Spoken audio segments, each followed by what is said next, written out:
My name is Sara and this is the Strength and Conditioning Manual for a Senior Collegiate Division I Women's Golfer.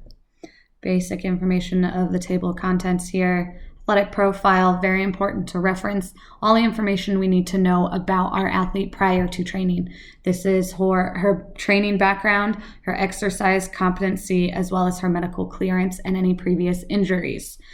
Here are the tests we'll do throughout the season and any specific notes that need to be taken by the instructor. Need analysis by Mary, you'll see that strength, power, and hypertrophy, as well as muscular endurance, are all included in the program. Power is the most valuable and the most used in this program. And in injury analysis, lower back strain is something we always need to be conscious of. It is the most frequent injury in golf.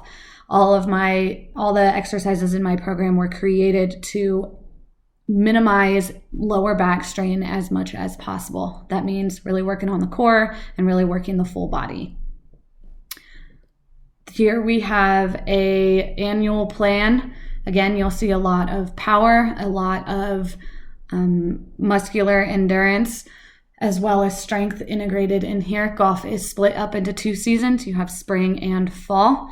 So they are constantly training and have a short off-season period.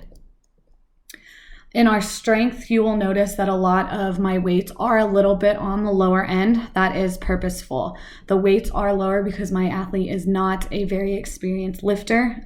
She is in preseason right now for these first 3 weeks. However, I do not want to create injuries doing crazy lifts that she's never done before. Her warm-ups are also full body warm-ups. Golf is a sport where you use the full body for every swing, for every motion. Therefore, we will warm up the full body, not just a section. Her stretches, her static stretches, are again full body and are range on the longer end. Purposefully, again, because having that flexibility and range of motion is very important for golf. You may also know throughout this program there are a lot of yoga stretches. Yoga is a great thing to do prior and post a workout. It gives the athlete that flexibility and range of motion. These are the 3 weeks for strength. Again, building up in the strength each week.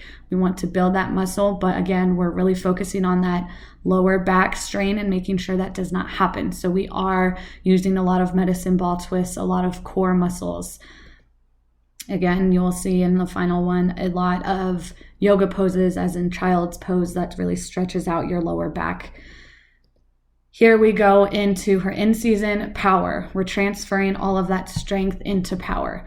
Again, we have higher sets and reps with decent amount of weight, but again, I'm not trying to overexert the athlete. She is in season. They are walking 36 holes for a tournament, 18 holes for practice on top of class. So we're not trying to overexert the athlete. Again, full body warm-ups and longer static stretches. We do have a section down at the bottom of all of the programs to apply notes if the trainer does need notes, maybe to keep in touch with if there is a section that is injured on the athlete or something that is bothering them. We can add notes here to make sure that we are focusing on the athlete's full well-being. Power, moving all the way up. Again, in season, we do have all of these days split into push-pull days. As in golf, you do push or pull is the usual motions. So these days are focused in push-pull increments. Final day of in-season is a push day. Again, you will see the loads do go up, warm-ups, full bodies. Week 8 is our deload week. These girls have been playing multiple tournaments. They have been walking, training. We need to give their muscles a break. I broke it down to the point where they are not overexerting everything. We're really working on some very basic exercises. We're not doing any Olympic lifts.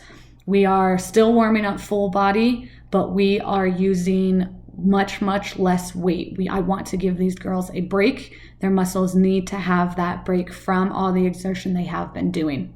However, their static stretches will still be long and will still be focused on yoga. And here you'll see we have some foam rollers. I want to roll out those muscles. Like I said, they've been very busy. they've been training very hard, working and playing a lot of golf. Their muscles need this break. Deload week. And here is our final 2 weeks. These are our last big pushes. This is power and strength. We're really combining everything together as much as we possibly can and pushing for nationals at this point. Again, full body warm up. We have clean pulls. We're integrating some Olympic lifts here because they have been training for long enough. Our weights are higher. We're trying to integrate that power and strength, but our repetitions are not that high. Again, we're really focused on not injuring the athlete, making sure they are getting that range of motion and flexibility needed to perform the golf swing, but also still maintaining that muscle that they have built up. We have our static stretches, lots of yoga, lots of foam rolling. We want to make sure that our athlete is focused on making sure their core is as strong as it can get. That includes stretching your entire body.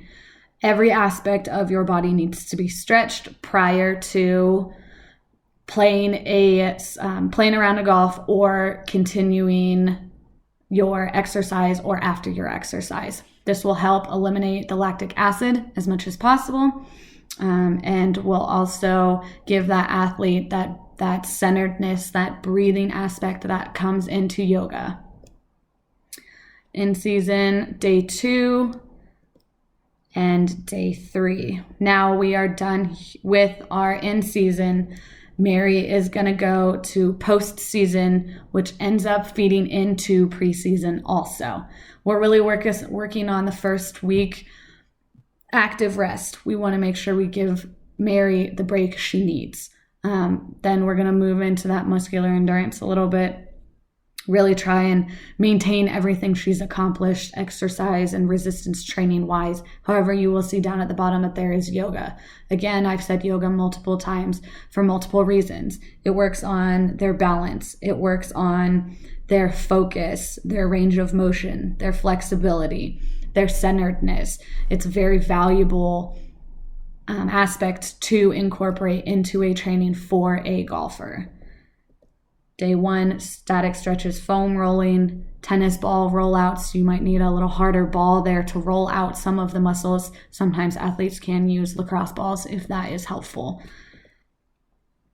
These postseason and preseason weeks, they are shorter. We're working on the muscular endurance and active rest.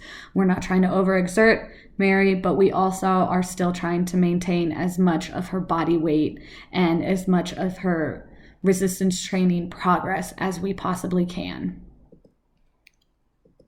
And here we have the references. These references are great references for yoga, setting up a training program for a collegiate golfer, and for integrating as much resistance training, yoga, static stretching, and warm-ups as possible to really benefit the golfer, the golf swing, range of motion, and flexibility.